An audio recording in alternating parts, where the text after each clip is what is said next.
It's true that in most of ancient religion, especially in the Jewish and Christian faith, that God has often chosen the primordial things that we need in this earth as symbols of his grace to us.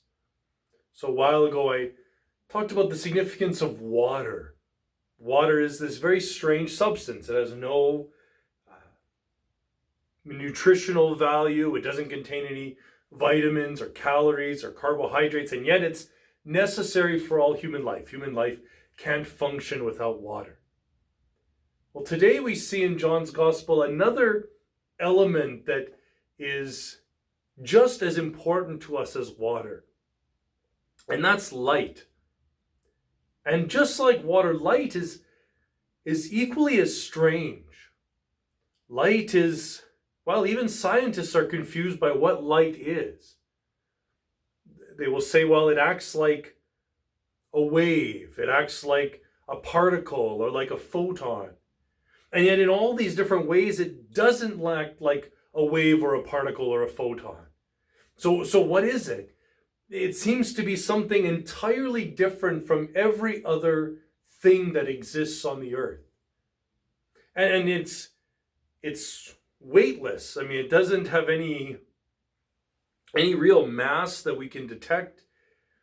And yet it contains so much of what we need in life.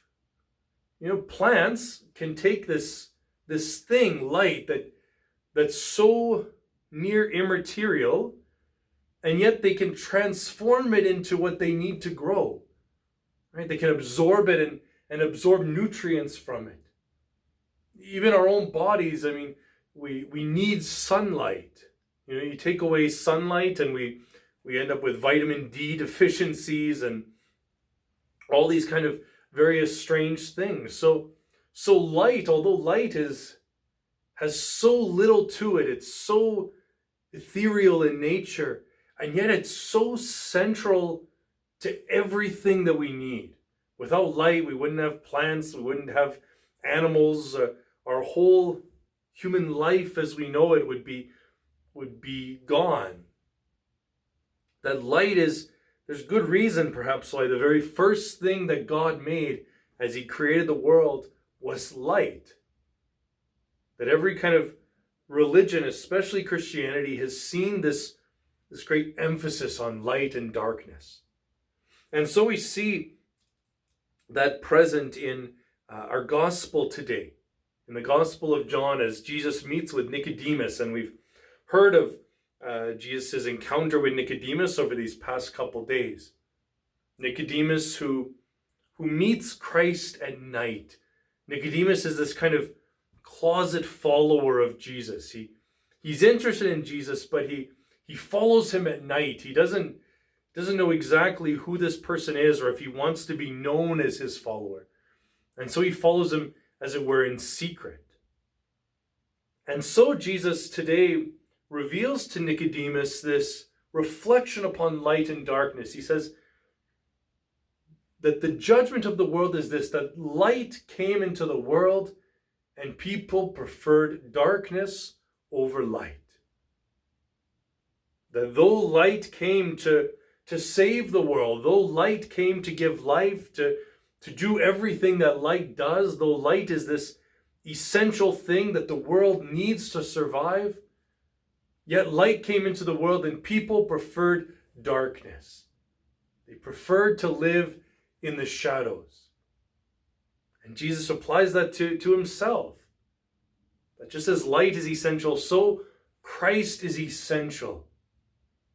Christ is like light. Light illumines our lives. It allows us to see. It allows us to read. It allows us to appreciate beauty. Light is reflective. It shines on something, it illumines that thing, and then it illumines other things as a result. It's able to shine and enlighten our minds. So the love of Christ is reflective.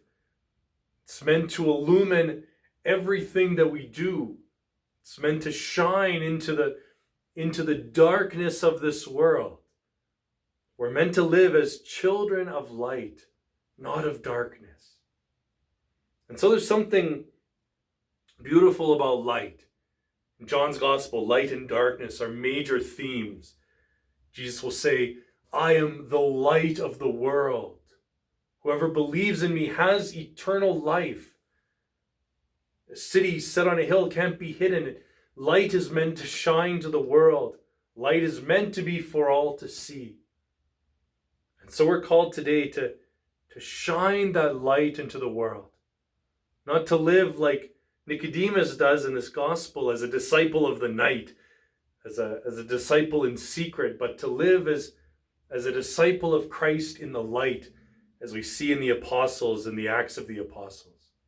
How they profess Christ openly in the day, naming him even when there's great threats on their life. Eventually Nicodemus will become this great follower of Christ. At his burial, it's Nicodemus who goes and helps to donate spices, who makes himself known as a disciple. So although Nicodemus meets Christ in the night, he will eventually become a disciple of the day. And so we're encouraged to be like Nicodemus and also to live as disciples of light today.